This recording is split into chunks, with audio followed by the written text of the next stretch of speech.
ओम शांति। आज के बाबार 16-10-2020 मुरली। आज बाबा विशेष बोलছেন बच्चे তোমরা সঙ্গম যুগে খুব সেবা করো, তাহলে তোমরা গায়নযোগ্য হবে আর তোমরাই ভবিষ্যতে পুরুষোত্তম হয়ে যাবে এবং তোমরাই দেবী দেবতা হবে। তখন দাপর যুগ থেকে তোমাদের পুজো শুরু হবে, তোমরাই পূজনীয় হয়ে যাবে। আজকে বাবা জিজ্ঞেস করছেন যে কোন বাচ্চারা বাবার দিলে বসবে। তো বাবা উত্তরে বলছেন কি যারা একদম দেহভানকে ত্যাগ করে দিয়েছে, যাদের মধ্যে দেহভান নেই, কোনো রকম দেহ অভিমান বা দেহ অহংকার নেই, বা নিজের অবগুণকে যারা ত্যাগ করেছে তারাই বাবার দিলে বসবে। তারপরে আজকে বাবা বলছেন যে এই দুনিয়াতে কোনো বিদ্বান পণ্ডিত আচার্য এরকম নেই যে তারা জানবে যে এখন এই কলিযুগ দুনিয়া বিনাশ হবে আর এটা এখন একদম অন্তিম পর্যায়ে পৌঁছে গেছে, এবার নতুন সত্যযুগ দুনিয়া আসবে, এটা কেউই জানে না। তারপরে আজকে বাবা বলছেন যে তোমরা সবাইকে জগদম্বাকে আর লক্ষ্মীকে এই রহস্যটা বলো যে জগদম্বা সরস্বতী হচ্ছে সঙ্গম যুগের ব্রাহ্মণী, যাকে বাবা জ্ঞান কলস দিয়েছেন। আবার তিনি সত্যযুগে রাজেশ্বরী শ্রী লক্ষ্মী হচ্ছেন। তো লক্ষ্মীর কাছে আছে ধনের কলস, কিন্তু মাতা সরস্বতীর কাছে আছে জ্ঞানের কলস। তো বাবা সঙ্গম যুগে সমস্ত মাতাদেরকে আগে রেখেছেন, তাই জগদম্বা সরস্বতীর এত মহিমা, এত পুজো চারিদিকে হচ্ছে। তারপরে বাবা বললেন যে আমি তো এই পূর্ণ শরীর এবং পূর্ণ দুনিয়াতে আসছি, এই ব্রহ্মার শরীরে আমি আসছি, তো আমার তো নিজের কোনো শরীর নেই। তো যদি আমার নিজের শরীর হতো তাহলে আমার নিজের শরীরের নাম হতো, কিন্তু আমি তো দেহ ধারণই করি না বলে আমার কোনো দৈহিক নাম নেই, আমার একটাই নাম হচ্ছে শিব, তাই বাবাকে সদা শিব বলা হয়। আসুন এবার আমরা বাবার পুরো মুরলি विस्तारितভাবে শুনব। मीठे बच्चे, तुम्हें संगम पर सेवा करके गायन लायक बनना है, फिर भविष्य में पुरुषोत्तम बनने से तुम पूजा लायक बन जाएंगे। बाबा बोलছেন সঙ্গম যুগে সেবা করে তুমি গায়নযোগ্য হও আর ভবিষ্যতে পুরুষোত্তম হয়ে তুমি পূজন যোগ্য হয়ে যাবে। আজকে বাবা প্রশ্ন করছেন कौन सी बीमारी जड़ से समाप्त हो तब बाप के दिल पर चढ़ेंगे। कि একটা রোগ বা হচ্ছে একদম মূল থেকে যেন সমাপ্ত হয়ে যায়, তবেই তোমরা বাবার দিলে বসতে পারবে। তো বাবা উত্তরে বলছেন 1 নম্বর देह अभिमान की बीमारी, इसी देह अभिमान के कारण सभी विकारों ने महारोगी बनाया है। तो यह देह अभिमान समाप्त हो जाए तो तुम बाप के दिल पर चढ़ो।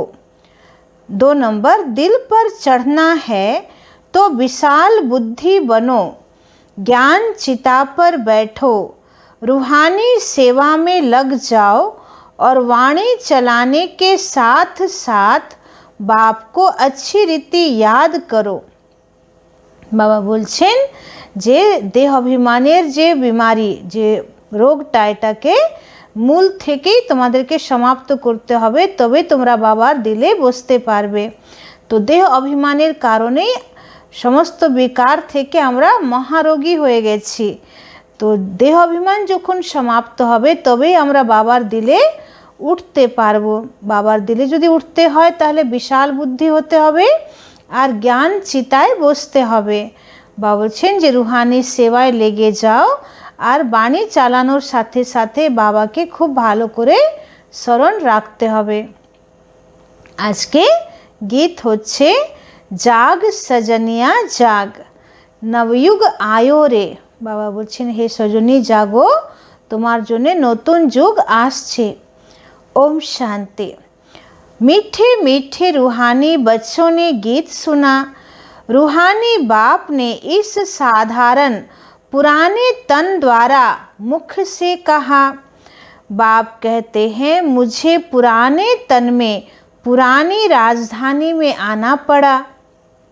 বাবা বলছেন যে আমি এই পুরনো দুনিয়াতে এবং পুরনো শরীরে আমি আসছি। अभी यह रावण की राजधानी है, तन भी पराया है, क्योंकि इस शरीर में तो पहले से ही आत्मा है, मैं पराये तन में प्रवेश करता हूँ। বাবা বলছেন আমি নিজের তো আমার কোনো শরীর নেই, তো আমি পরের শরীরে প্রবেশ করছি। তো ব্রহ্মা বাবার এই পরের যে দেহটা এর মধ্যে আমি আসছি। अपना तन होता तो उसका नाम पड़ता। বলছে আমার তো নিজের কোনো শরীর নেই, তাহলে আমার নিজের শরীরের কোনো নাম নেই। हमारा नाम बदलताই नहीं है। এই জন্য বাবা বলছে আমার একটাই নাম শিব। আমি তো তোমাদের মতন বিভিন্ন দেহ ধারণ করছি না যে আমার আলাদা আলাদা দেহের নাম পড়বে।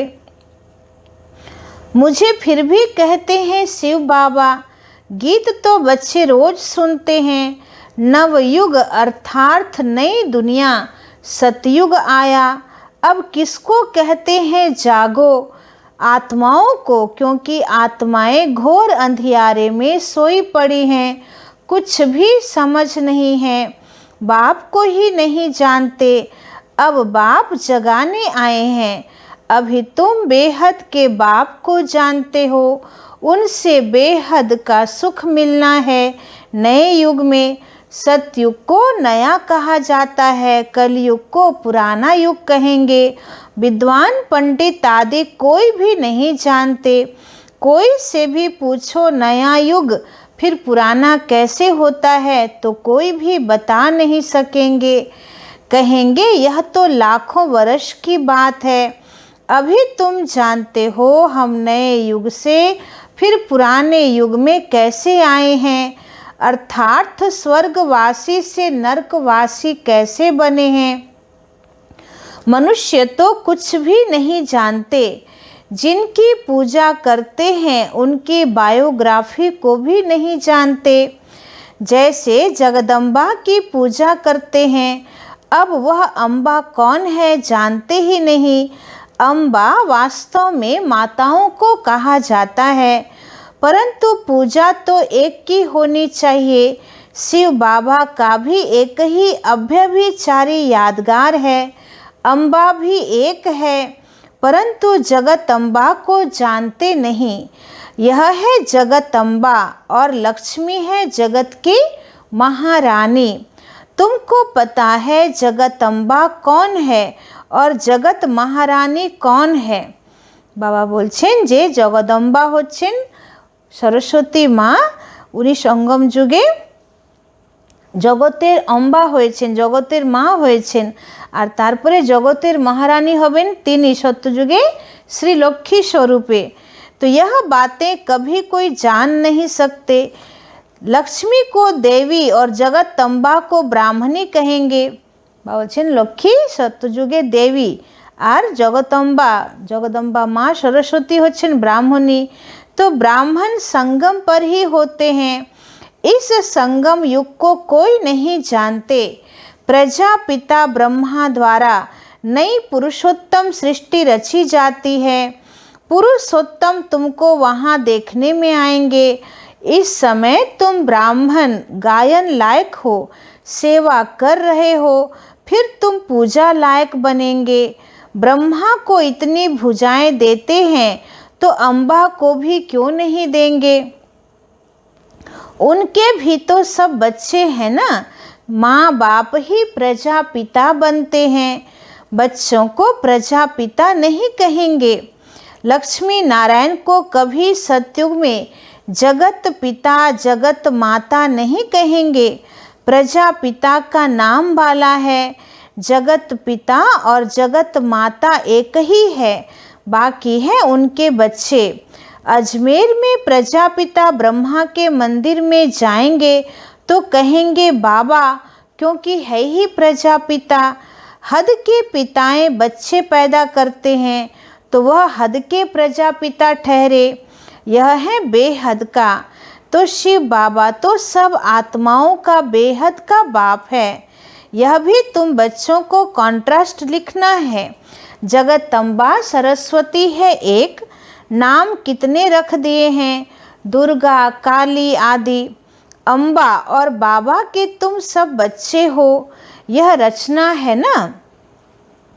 प्रजापिता ब्रह्मा की बेटी है सरस्वती, उनको अम्बा कहते हैं। बाकी हैं बच्चे और बच्चियां, हैं सब एडाप्टेड। इतने सब बच्चे कहाँ से आ सकते हैं? यह सब है मुख वंशावली। मुख से स्त्री को क्रिएट किया तो रास्ता हो गया। कहते हैं ना, यह मेरी है, मैंने इनसे बच्चे पैदा किए हैं। यह सब है एडाप्शन। यह फिर है ईश्वरीय मुख द्वारा रचना। आत्माएं तो है ही, उनको एडाप्ट नहीं किया जाता। बाप कहते हैं तुम आत्माएं सदैव मेरे बच्चे हो। फिर अभी मैं आकर प्रजापिता ब्रह्मा द्वारा बच्चों को एडाप्ट करता हूँ। बच्चों को नहीं एडाप्ट करते, बच्चे और बच्चियों को करते हैं। तो यह भी बड़ी सूक्ष्म समझने की बातें हैं। तो इन बातों को समझने से तुम यह लक्ष्मी नारायण बनते हो। कैसे बने यह हम समझा सकते हैं। क्या ऐसे कर्म किए जो यह विश्व के मालिक बने? तुम प्रदर्शनी आदि में भी पूछ सकते हो। तुमको मालूम है इन्होंने यह स्वर्ग की राजधानी कैसे ली? तुम्हारे में भी यथार्थ रीति हर कोई नहीं समझा सकते। जिनमें दैवी गुण होंगे, इस रूहानी सर्विस में लगे हुए होंगे, वह समझा सकते हैं। बाकी तो माया की बीमारी में फंसे रहते हैं। अनेक प्रकार के रोग बलছেন सबार मध्य मायार रोग लेगे आछे। देह अभिमान का रोग भी है। इन विकारों ने ही तुमको रोगी बनाया है। तो बाप कहते मैं तुमको पवित्र देवता बनाता हूँ। तुम सर्वगुण संपन्न पवित्र थे, अभी पतित बन गए हो। तो बेहद का बाप ऐसे कहेंगे। इसमें निंदा की बात नहीं है, यह समझाने की बात है। भारतवासियों को बेहद का बाप कहते हैं। मैं यहाँ भारत में आता हूँ। भारत की महिमा तो अपरंपार है। यहाँ आकर नरक को स्वर्ग बनाते हैं, सबको शांति देते हैं। तो ऐसे बाप की भी महिमा अपरम अपार है, पारावार नहीं। बाबलছেন যেমন শিব বাবার মহিমা अपरम अपार, সেরকম ভারতবর্ষেরও মহিমা अपरम अपार। কেন? যে ভূমিতে স্বয়ং ভগবান অবতীর্ণ হচ্ছেন, তো সেই ভূমির তো মহিমা খুবই বেশি হবে। তো বাবা বলছে ভারতবর্ষেরও মহিমা अपरम अपार আছে। तो जगत अम्बा और उनकी महिमा को कोई भी नहीं जानते। इनका भी कंट्रास्ट तुम बता सकते हो। यह जगत अम्बा की बायोग्राफी, यह लक्ष्मी की बायोग्राफी। वही जगत अम्बा फिर लक्ष्मी बनती है। फिर लक्ष्मी 184 जन्मों के बाद जगत अम्बा होगी। हाँ, जेमन बाबा ब्रह्मा बाबार जन्य बोलें जे ब्रह्मा बाबा एखन संगम जुगे ब्रह्मा बाबा, तारपरे उनी सत्य जुगे श्रीकृष्ण हबेन। तो ठीक सेई रकम जगदम्बा सरस्वती जिनी, तिनी सत्य जुगे श्री लक्ष्मी हबेन। चित्र भी अलग अलग रखने चाहिए। दिखाते हैं ना, लक्ष्मी को कलश मिला, परंतु लक्ष्मी फिर संगम पर कहाँ से आई? वहाँ तो सतयुग में हुई है। বলছেন যে লক্ষ্মীকে বাবা জ্ঞান কলস দেয়নি, বাবা দিয়েছে মাতা সরস্বতীকে জ্ঞানের কলস। এবং ওরা দেখায় লক্ষ্মীর হাতে কলস, তো লক্ষ্মীর হাতে ধনের কলস আছে, কিন্তু सरस्वतीर हाथे ज्ञानेर कलश आछे। तो यह सब बातें बाप समझाते हैं। चित्र बनाने के ऊपर जो मुकर्रर है उनको विचार सागर मंथन करना चाहिए, तो भी समझाना सहज होगा।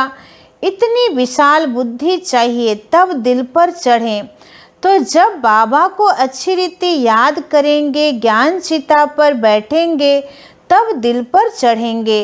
ऐसे नहीं कि जो बहुत अच्छी वाणी चलाते हैं वह दिल पर चढ़ेंगे। तो बाबा बोलছেন যে যারা খুব ভালো করে বাবাকে স্মরণ করে, যারা জ্ঞান চিতায় বসে আছে, অর্থাৎ জ্ঞান সহিত যারা সমস্ত কর্ম করে, তারাই বাবার দিলে বসে আছে। শুধু সুন্দর যে জ্ঞান শোনাতে পারে তারাই যে বাবার দিলে বসে আছে সেটা নয়। तो बाप कहते हैं दिल पर अंत में चढ़ेंगे। नंबरवार पुरुषार्थ अनुसार जब देह अभिमान खत्म हो जाएगा, और যখন তোমার দেহ অভিমান পুরো শেষ হবে তবেই কিন্তু তুমি বাবার দিলে বসতে পারো। तो बाप ने समझाया है, ब्रह्म ज्ञानी ब्रह्म में लीन होने की मेहनत करते हैं, परंतु ऐसे कोई लीन हो नहीं सकता। বাবা বলছেন, কালকেও বাবা বলেছিলেন যে যারা ব্রহ্মজ্ঞানী তারা ব্রহ্মে লীন হওয়ার পরিশ্রম করছে, কিন্তু ব্রহ্মে কেউ লীন হতে পারে না। बाकी मेहनत करते हैं, उत्तम पद पाते हैं, ऐसे ऐसे महात्मा बनते हैं जो उनको प्लेटिनियम में वजन करते हैं, क्योंकि ब्रह्म में लीन होने की मेहनत तो करते हैं ना, तो मेहनत का भी फल मिलता है, बाकी मुक्ति जीवन मुक्ति नहीं मिलती। বলছেন এমন এমনও মহাত্মারা আছে যারা সবসময় ব্রহ্মের সাধনা করে, মানে ব্রহ্মে লীন হয়ে যাব এরকম তারা সাধনা করে, তো তারা কিছু সিদ্ধি তো প্রাপ্ত করে নেয়, তো তখন তাদের ভক্তরা তাদের উপরে প্রভাবিত হয়ে কেউ তাদেরকে সোনায় ওজন করে, কেউ তাদেরকে প্লেটিনিয়ামে ওজন করে। তো বাবা বলছে পরিশ্রম করছে তার ফল ওরা পেয়ে যায়, কিন্তু তারা मुक्ति व जीवन मुक्ति पाए ना। तुम बच्चे जानते हो अब यह पुरानी दुनिया गई की गई, इतने बॉम्ब्स बनाए हैं रखने के लिए थोड़े बनाए हैं। तुम जानते हो पुरानी दुनिया के विनाश के लिए यह बॉम्ब्स काम आएंगे। बाबा बोलছেন যে পুরনো দুনিয়ার বিনাশের সময় এই সমস্ত বম্বসগুলো কাজে লাগবে। এতগুলো দেশ যে বিভিন্ন বম মিসাইল বানিয়েছে এটা কোনো রাখার জন্য তো বানায়নি, এটার দ্বারা তো বিনাশ হবেই। तो अनेक प्रकार के बॉम्ब्स हैं, तो बाप ज्ञान और योग सिखलाते हैं, फिर राज राजेश्वर डबल सिरताज देवी देवता बनेंगे। कौन सा ऊंच पद है? ब्राह्मण चोटी है ऊपर में, चोटी सबसे ऊपर है। अभी तुम बच्चों को पतित से पावन बनाने बाप आए हैं, फिर तुम भी पतित पावनी बनते हो। यह नशा है ना, हम सबको पावन बनाए राज राजेश्वर बना रहे हैं। বলছে তোমাদের ভিতরে নেশা আছে তো, যে তোমরা জ্ঞান দ্বারা যোগ দ্বারা সবাইকে পাবন বানিয়ে রাজ রাজেশ্বর বানাচ্ছ। नशा हो तो बहुत खुशी में रहें, अपनी दिल से पूछो हम कितनों को आप समान बनाते हैं। प्रजापिता ब्रह्मा और जगतम्बा दोनों एक जैसे हैं, ब्राह्मणों की रचना रचते हैं। शूद्र से ब्राह्मण बनने की युक्ति बाप ही बताते हैं, यह कोई शास्त्रों में नहीं है, यह है भी गीता का युग। महाभारत लड़ाई भी बरोबर हुई थी, राजयोग एक को सिखाया होगा क्या? मनुष्यों के बुद्धि में फिर अर्जुन और कृष्ण ही हैं। बाबा বলছেন এটা গীতার যুগ, আর এই সময় মহাভারত যুদ্ধ হবে এবং বাবা এসে এখন সবাইকে রাজযোগ শেখাচ্ছেন। কিন্তু মানুষ তো এটা দাপর যুগে বলে দিয়েছে যে মহাভারত যুদ্ধ হয়েছিল দাপর যুগে, এবং সেখানে কৃষ্ণ অর্জুনকে গীতা জ্ঞান দিয়েছিলেন। কিন্তু বাবা বলছেন বাস্তবে তোমরা আত্মারা সবাই হচ্ছে অর্জুন, আর এখন তোমরা এই মহাভারত যুদ্ধে দাঁড়িয়ে আছো, আর শিব বাবা তোমাদেরকে গীতা জ্ঞান দিচ্ছেন। यहाँ तो ढेर पढ़ते हैं, बैठे भी देखो कैसे साधारण हैं। छोटे बच्चे अल्लफ बे पढ़ते हैं ना, तुम बैठे हो तुमको भी अल्लफ बे पढ़ा रहे हैं। अल्लफ और बे यह है वर्षा। बाप कहते हैं मुझे याद करो तो तुम विश्व के मालिक बनेंगे। कोई भी आसुरी काम नहीं करना है, दैवी गुण धारण करने हैं। देखना है हमारे में कोई अवगुण तो नहीं है। बाबू से देखो जे तुम्हार मध्य कोनो अवगुण तो नहीं। मैं निर्गुण हारे में कोई गुण नाही, अभी निर्गुण आश्रम भी है, परंतु अर्थ कुछ भी नहीं। निर्गुण अर्थार्थ मेरे में कोई गुण नहीं। अब गुणवान बनाना तो बाप का ही काम है। बाप कितनी बातें समझाते हैं, डायरेक्शन भी देते हैं। जगतम्बा और लक्ष्मी का कॉन्ट्रास्ट बताओ। आज के बाबार मुरलीर मेन पॉइंट ही होच्छे जे जगदम्बा माँ सरस्वती के और लक्ष्मी के तार कॉन्ट्रास्ट सबाइके जानाओ। तो ब्रह्मा सरस्वती संगम के, लक्ष्मी नारायण है सतयुग के। तो यह चित्र है समझाने के लिए।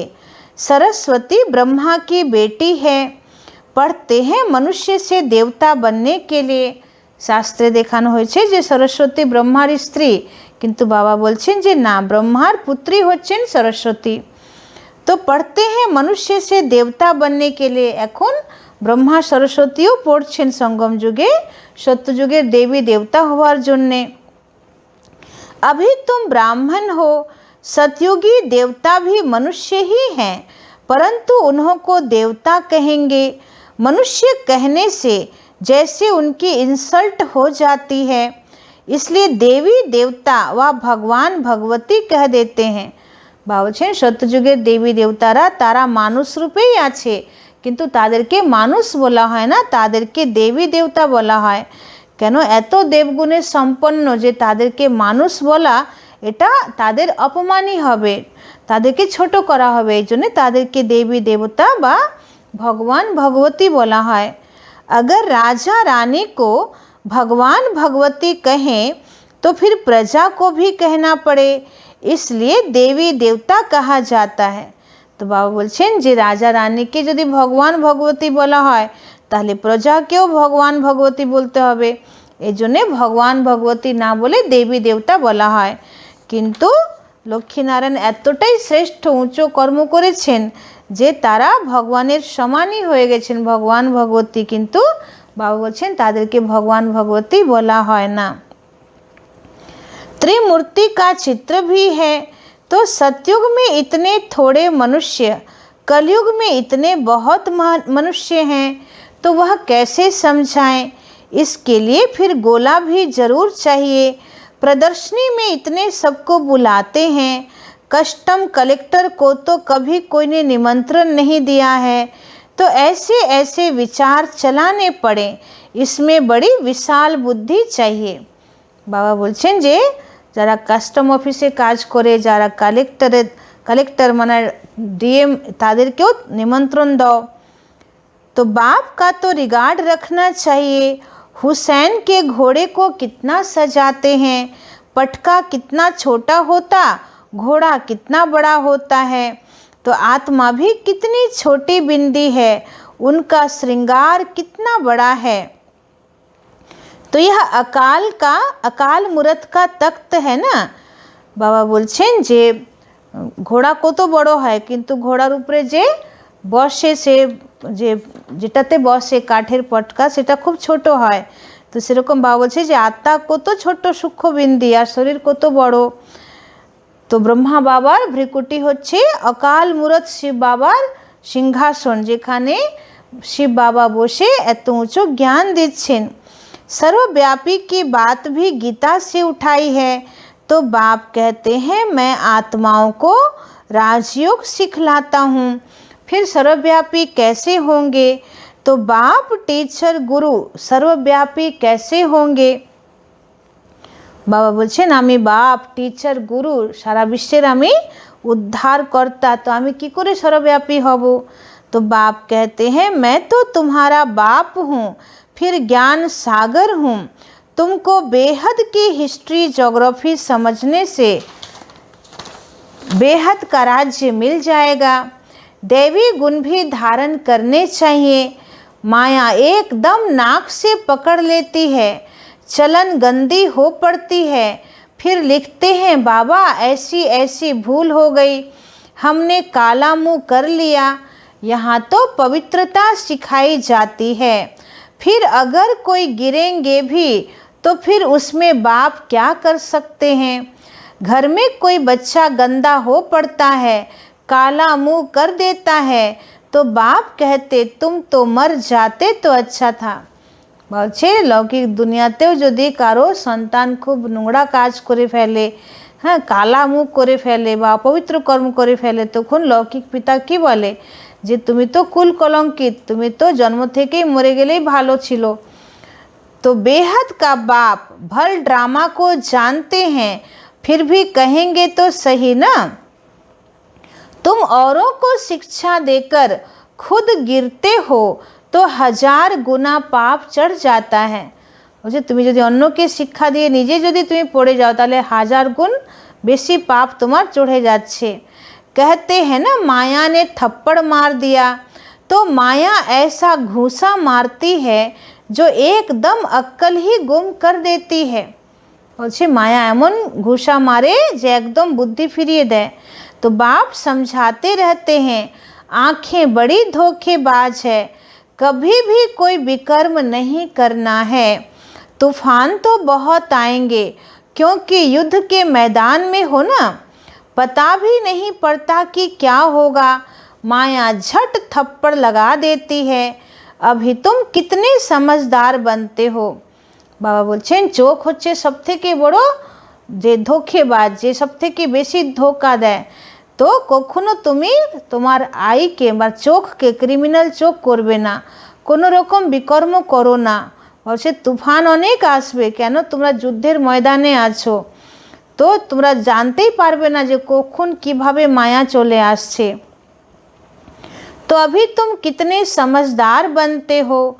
आत्मा ही समझदार बनती है ना, आत्मा ही बेसमझ थी, तो अब बाप समझदार बनाते हैं। बहुत देह अभिमान में हैं, समझते नहीं कि हम आत्मा हैं। बाप हम आत्माओं को पढ़ाते हैं, हम आत्मा इन कानों से सुन रहे हैं। अब बाप कहते कोई भी विकार की बात इन कानों से न सुनो, बाप तुम्हें विश्व का मालिक बनाते हैं। बाप बोलছে যে কোনো রকম বিকারের কথা এই কান দ্বারা শোনো না। बाप तुम्हें विश्व का मालिक बनाते हैं। मंजिल बहुत बड़ी है, मौत जब नज़दीक आएगा तो फिर तुमको डर लगेगा। বলছে যখন মৃত্যু কাছে আসবে তখন খুব ভয় পাবে তোমরা। मनुष्यों को मरने के समय भी मित्र संबंधी आदि कहते हैं ना, भगवान को याद करो या कोई अपने गुरु आदि को याद करेंगे। বলছে যখন মানুষ মরার সময় থাকে তখন কি হয়, তার আত্মীয় স্বজন সবাই তাদেরকে কি বলে যে এবার তো ভগবানকে স্মরণ করো বা গীতা শোনো বা নিজের গুরুকে স্মরণ করো। देहधारी को याद करना सिखलाते हैं। तो कोनो गुरु के বা देवी देवता के स्मरण करा तो देहधारी के ही स्मरण करा हलो ना।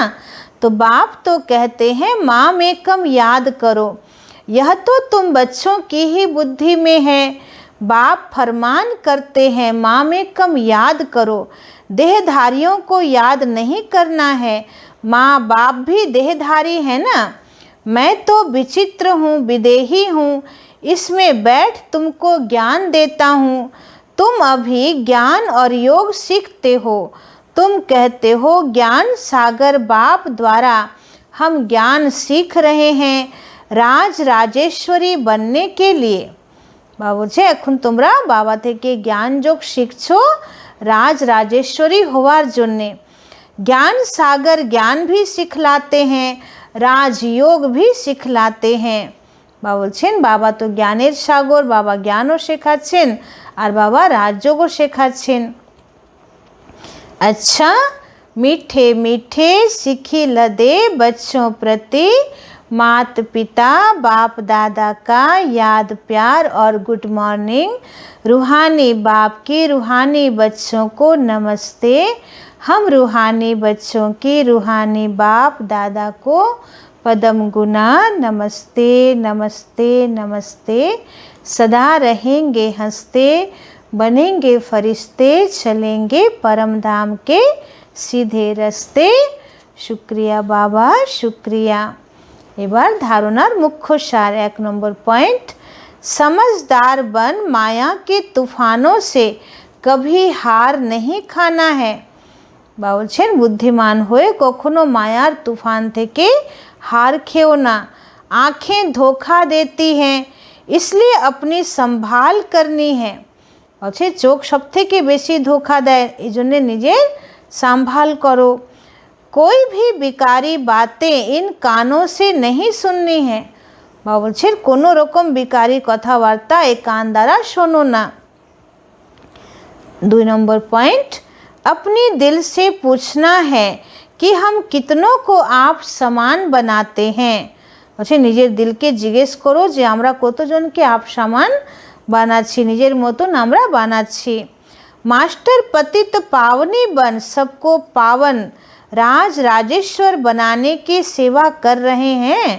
বলছে নিজেকে জিজ্ঞেস করো যে আমরা নিজেরা পতিত পাবনী হয়ে সকলকে পাवन বানানোর সেবা করছি।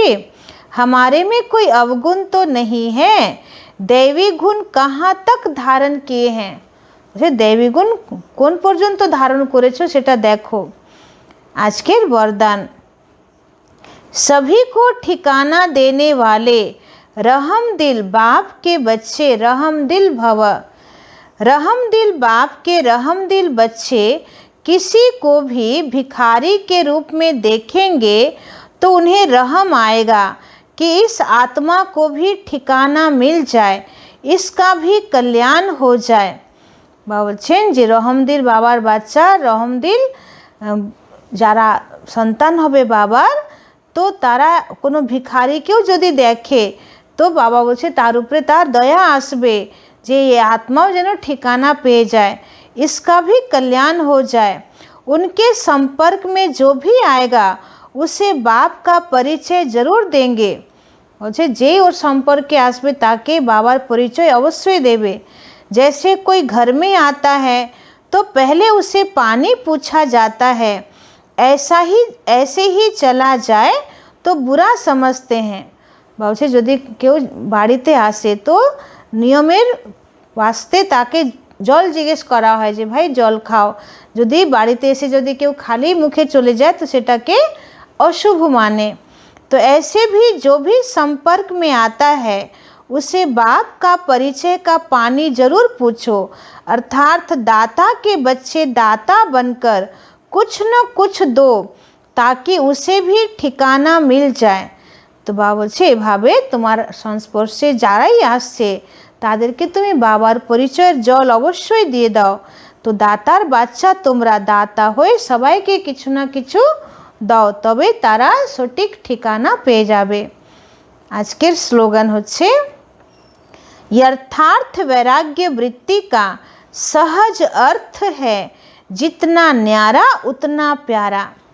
বলছেন যথার্থ রূপে বৈরাগ্য বৃত্তির সহজ মিনিং হচ্ছে যত ন্যারা তত প্যারা।